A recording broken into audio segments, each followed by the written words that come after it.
Lakers win 125 to 110 against the Oklahoma City Thunder on a back-to-back night.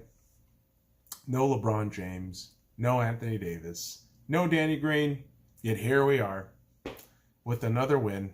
8 straight wins in a row.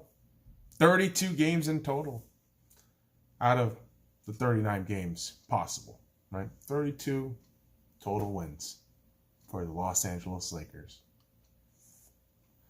Oh, this team's still fucking crap. They're not better than the Clippers. All right, dude. All right. Again, if your opinion on an NBA team is predicated on one Christmas game, you're a fucking idiot. But this game, to me, spoke volumes about the Lakers. Now, it's easy to say, oh, OKC is not that good. Contrary to that fact, they are the 7th seed in the West. They have fought, through fucking hard battles with Chris Paul, Steven Adams, Shai Gilgeous-Alexander, Ferguson, Dennis Schroeder. I mean, they got a lot of good pieces that are doing more than the sum of their parts, which means, we didn't rate them all. We didn't rate them all so well, but here they are, contending for a playoff spot. And I really thought this game was going to be far different than the one I was shown. Simply put, the Lakers dominated from the get-go. There was a point in the first half I thought, how many fucking baskets are actually going into this motherfucking side of OKC? Because there is no goddamn way the Lakers are making this many shots in the first half. But no. 73 to 49, the Lakers led at halftime. They were 10 out of 13 in three-pointers. Let's just let that soak in a little bit. 10 out of 13 from the three in the first half. Ooh wee. That, my friend, is deadly efficiency. And when you say efficiency, we're going to mention and talk a lot about Kyle Kuzma and Rajon Rondo. Two of the guys in the first half, 23 points for Kyle Kuzma, 16 points for Rajon Rondo.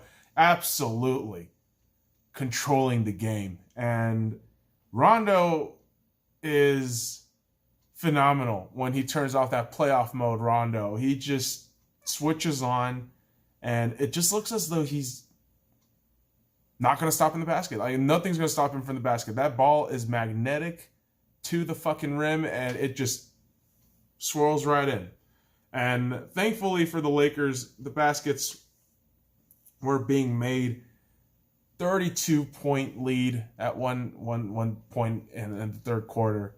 And I just kind of thought, all right, cool. Done and dusted.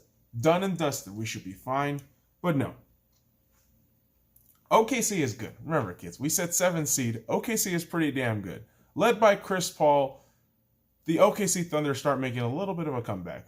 They make things a little bit uncomfortable for the Lakers in that fourth quarter, cutting the deficit, slowly but surely, to a 13-point deficit about halfway into the fourth quarter. But here we sit with time on our hands, and Kyle Kuzma getting the ball, controlling essentially the game. I feel he nets in the closing fucking shot, and ultimately the Lakers go on to win this game. About 2 or so minutes left, OKC started dumping out their bench, and I gotta say, man, this was just an all-around impressive performance by the Lakers. And yes, shout out to OKC. They got some players there too. We got to talk about Danilo Gallinari, 24 points, 2 rebounds, 3 assists. Guys like Steven Adams, 12 points, 8 rebounds, 1 assist, 2 steals, 1 block. CP3, of course, 16 points, 5 rebounds, 8 assists, 1 steal. Shai Gilgeous-Alexander, 24 points, 8 rebounds, 1 steal, 1 block. A lot of great pieces. Again, like I said, a lot of great pieces that we didn't think moving forward they were going to be a dangerous threat in the playoff seedings or anything like that, but here they sit, 7th seed, and a night like this is kind of, I would feel, an anomaly for the Thunder, because honestly, the sum of the Lakers part played way better than they did, and especially guys coming off the bench. We had 4 Lakers players coming off the bench scoring double digits: Dwight Howard, Troy Daniels, Quinn Cook, and Alex Caruso, all in double figures. And of course, as I mentioned, Kyle Kuzma, Rajon Rondo doing it big, KCP contributing to this massive win. And when I look at a guy like Rondo giving us 21 points, 12 rebounds, 8 assists, 1 steal, it's so reassuring to see, even without AD and LeBron, and of course the starter, automatic shooter like Danny Green. It's good to see that the points are still coming in. It's still good to see that the rebounds are coming in from some guy who can take control of the game. And, on an off night, yeah, I mean, we can blame Rondo on a lot of things, a lot of critical mistakes that we could just fucking gripe him about. But in all honesty, at the end of the day, if he wins, I'm a happy camper. Because a win for him means a win for the Lakers, and a win for the Lakers means I'm a happy fucking camper. Just like when Kyle Kuzma does well. Kids, I need y'all to stop talking about Kyle Kuzma trade rumors. I need everybody to stop.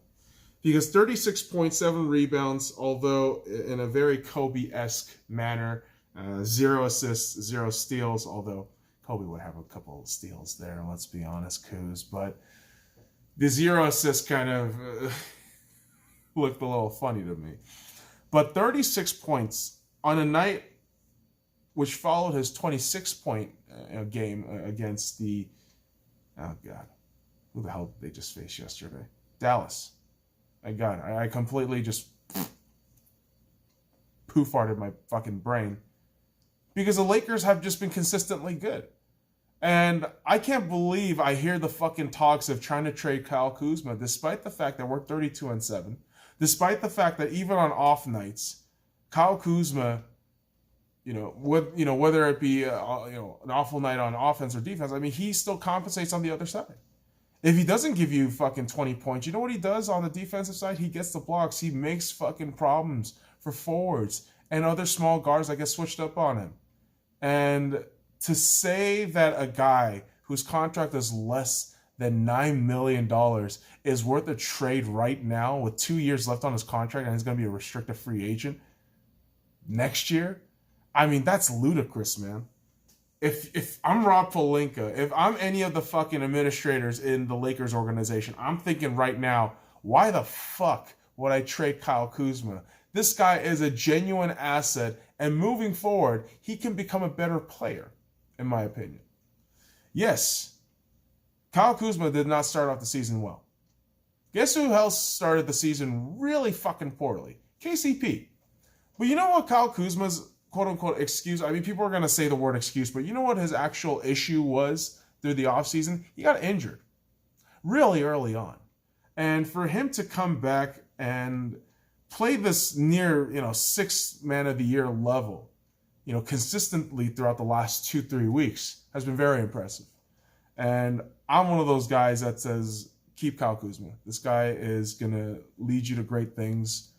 I think he's one of the pivotal pieces that the Lakers have needed for quite some time, so a number of years, really. Even before Kuz was in the Lakers, I mean, you could see just kind of the blandness of the Lakers when it was led by Brandon Ingram, Julius Randle, and a D'Angelo Russell, which, I mean, let's be honest, that could only last for however many fucking years it did. I mean, what, a year and a half, really? Not even 2 years. But to come out of that situation with Kyle Kuzma, I mean, it felt different when Kyle Kuzma came to the Lakers. I was at the Summer League final where Kyle Kuzma was named MVP of the final, where Lonzo Ball was named the Summer League MVP. But Kyle Kuzma has the it factor. And for us to ignore that and think, oh, the numbers and the analytics suggested, yeah, we should trade for Darren Collison, yeah, bring him out of retirement, yeah. That's the stupidest fucking shit. Like, get your fucking shit together. Watch the goddamn games for once, you fucking idiots. Like, I swear to God. People complain about the Lakers. Most of them can't afford to fucking watch a goddamn television or get an NBA pass and just bitch about the fucking numbers. Or you just watch goddamn highlight reels on YouTube that's not even 20 minutes long, right? It's a 48-minute fucking game, the game of basketball, with fucking stoppages and all this other shit.